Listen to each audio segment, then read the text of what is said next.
তুমি যে কইলে যে মেয়ে ফোন ফোন কিছু চালায় না, এগুলো কি? আমি তো জানি মেয়ে ফোন চালায় না। বিয়া একটা। এখন দেখছি ফোনের শোরুমে। হয়তো দেখো তিনি আমার ছেলের কি অবস্থা এখন। বলটু এত কষ্ট মেনে নেওয়া যায় না। কইলাম যে ফোন থাকলে অটো তালাক, এ তো আমার বিয়ে পর্যন্তই গেল না, বিয়ের আগেই তালাক হয়ে গেল। শালার ঘটক, আবার ধরো তো।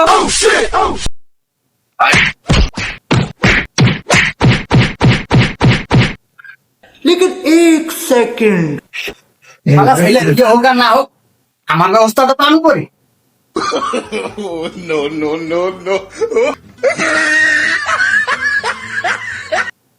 বানাতে আলাম বউ, হয়ে গেল বোন।